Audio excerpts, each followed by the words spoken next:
April 2011 मध्ये पुण्यातील विभागीय आयुक्त व जिल्हाधिकारी यांच्याकडून माहितीच्या अधिकाराची कागदपत्र आम्ही मिळवली होती. ती पाहता त्यावेळेला जी खरेदी खतं वगैरे त्याच्यात आम्हाला त्यांनी दिली होती, त्याच्यावरून आम्ही आरोप केला होता की सदरच्या जमिनीचा जो 53 साली 1953 मध्ये जो निकाल झाला होता त्यामध्ये 3 एकर 26 गुंठ्यापुरताच आदेश असताना तत्कालीन जिल्हाधिकारी श्रीनिवास पाटील यांनी मात्र 89 साली 326 एकर जमीन केली. असं आम्ही त्यांच्या विरुद्ध व त्याच्याशी संबंधित सुप्रियाताई सुळे, मुकुंद शेठ लोहिया, अतुल चोरडिया, विनोद गोयंका, शाहिद बलवा अशा या सर्व व्यक्तींविरुद्ध आम्ही आरोप केले होते.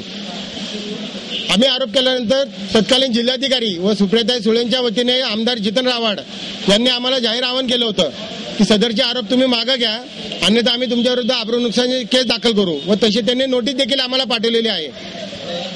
त्यानंतर वेळोवेळी विभागीय आयुक्त यांच्याकडे कागदपत्रांची आम्ही मागणी केली, तेव्हा त्यांच्याकडनं कळलं की यातील बरेचसे कागदपत्र तुम्हाला मंत्रालयात मिळतील महसूल खात्याकडं. वास्तविक आम्ही तिथं पूर्वीच अर्ज केला होता, पण तिथनं आम्ही कागदपत्र मिळाल्यानंतर आमच्या निदर्शनात आलं की आम्ही जे आरोप करत होतो ते चुकीचे आहेत, ते खोटे नाही आहेत किंवा इतर काही नाहीये, परंतु चुकीचे आहेत. कारण का सदरची जमीन ही मुकुंद भवन ट्रस्टने पुणे न्यायालयापासून सर्वोच्च न्यायालयापर्यंत खरेदी खताच्या आधारे डिमांड केली होती, पण सर्वोच्च न्यायालयाला देखील त्यांनी खरेदी खताचा आधार घेतला होता. याच संदर्भात 1992-1996 मध्ये सेटलमेंट कमिशनर नवीन कुमार व ॲडव्होकेट जनरल महाराष्ट्राचे यांनी महानिरीक्षक, नोंदणी महानिरीक्षक महाराष्ट्र राज्य यांच्याकडे मुकुंद भवन ट्रस्ट व गोसावी यांच्या खरेदी खात्यांच्या झेरॉक्स प्रतीची मागणी केली.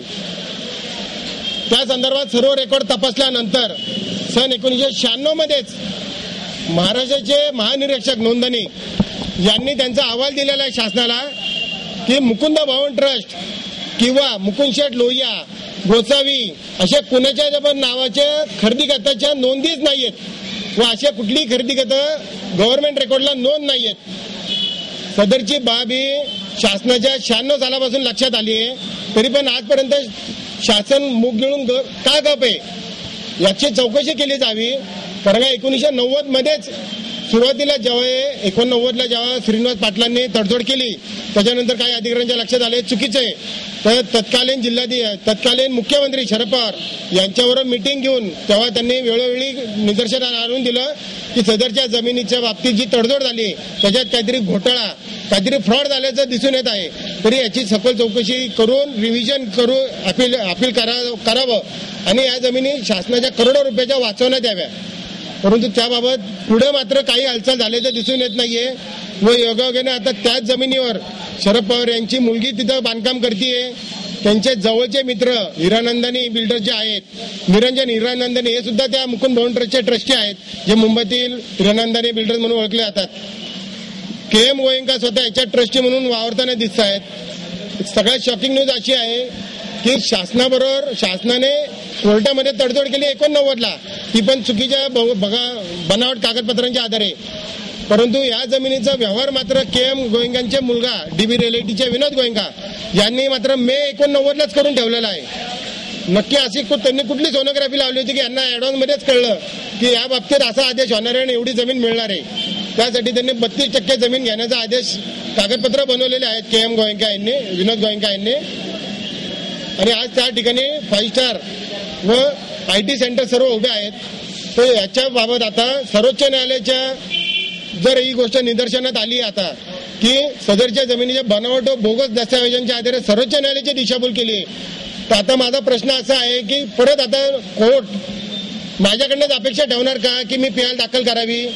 मी ती सुद्धा करण्याच्या तयारीत आहे, परंतु माझी इच्छा आहे की शासनाने आता सर्वोच्च न्यायालयाने ज्याच्यात फिर्यादी होऊन यामध्ये पुन्हा एकदा रिव्हिजन मध्ये घेऊन याचा सगळा जो जमीन घोटाळा आहे तो शासनाने जनतेसमोर निदर्शनात आणावा आणि ह्या जमीन घोटाळ्यात सामील असलेले सर्व पुढारी, बांधकाम व्यावसायिक आणि बनावट व बोगस मुकुंद भवन ट्रस्ट जे नोंदणीकृत नाहीये, जमिनी मिळवताना मात्र ते नोंदणीकृत सांगतात.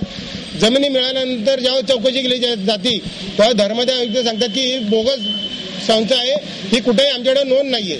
तर याची चौकशी करावी आणि योग्य ते सर्व जनतेसमोर यायला पाहिजे आणि मी पूर्वी जो आरोप केला होता, जो मी पत्रक देऊन आपल्याला सांगितलं होतं की मी मागं घेत आहे, तर तो मागं घेत आहे म्हणजे चुकीचा असल्यामुळे तो मागे घेत आहे. परंतु नवीन आरोप माझा असा आहे की सदर जमिनीचा घोटाळा 326 एकर जमीन पुरतं नसून 3992 एकर जमिनीचा आहे. 0 एकरचे 3992 एकर जमीन घोटाळा केलेला आहे. याच जमिनीच्या प्रकरणामध्ये तुम्हाला आधी त्यांनी श्रीनिवास पाटील आणि इतरांनी तुमच्यावरती डिफ्युमेशनची नोटीस बजावू आणि त्यानुसार तुम्ही बदनामीचा खटला दाखल करू असं म्हटलं होतं. आता तुमचं त्यांना काय प्रत्युत्तर आहे? त्यांनी तुम्हाला तशी नोटीस पाठवली होती का किंवा आता त्यांनी आम्हाला तशी नोटीस पाठवली. त्याचं उत्तर देखील आम्ही त्यांना दिले आहे की तुम्ही पाठवलेल्या नोटीस मान्य नाहीये आणि बाकीच्या इतर कागदपत्र मिळाल्यानंतर सविस्तर उत्तर दिले जाईल.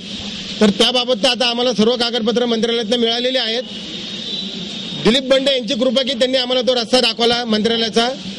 आता त्याच्या आधारे आम्ही त्यांना उत्तर लवकरच देऊ. परंतु माझे आता त्यांना जाहीर आव्हान आहे की त्यांनी आता आमच्या विरुद्ध डिफेमेशनची केस करूनच दाखवावी. आम्ही आता त्यांना सिद्ध करून दाखवू, कारण का आमच्यावर आता संबंधित कक्षी अधिकारी पासून सेटलमेंट कमिशनर पासून सगळ्यांचे पत्र आहेत की ज्यांनी त्या काळातच कबूल केलं होतं की याच्यात काहीतरी गैरव्यवहार झालाय, काहीतरी फ्रॉड झालेला आहे.